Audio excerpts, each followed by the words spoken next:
എരിവുകാരനായ വിശുദ്ധ ശീമോൻ സ്ലീഹ. ശീമോൻ എന്ന പേരിന് കേൾവിയുള്ളവൻ എന്നർത്ഥം.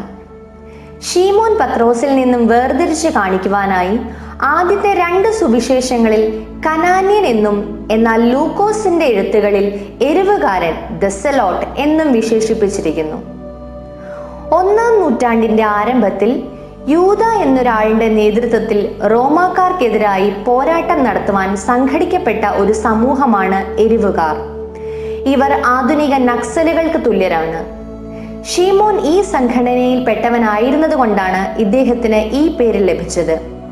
അദ്ദേഹത്തെ കനാന്യൻ എന്ന് വിളിച്ചിരിക്കുന്നത് കനാന്യക്കാരൻ എന്ന അർത്ഥത്തിലല്ല, കേനാന എന്ന അരാമ്യ പദമാണ് ഇതിനുപയോഗിച്ചിരിക്കുന്നത്.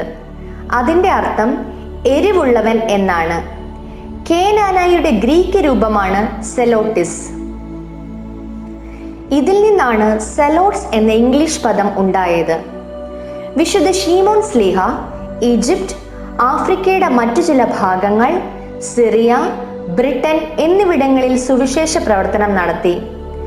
ശീമോന്റെയും യൂദായുടെയും പ്രവർത്തികൾ എന്ന അപ്പോക്രിഫൽ ഗ്രന്ഥത്തിൽ എരിവുകാരനായ ശീമോൻ പൗരസ്ത്യദേശത്ത് സുവിശേഷം അറിയിച്ചു എന്നും പേർഷ്യയിൽ വെച്ച് യൂദായും ശീമോനും ബന്ധനസ്ഥനാക്കപ്പെട്ടു എന്നും രേഖപ്പെടുത്തിയിരിക്കുന്നു.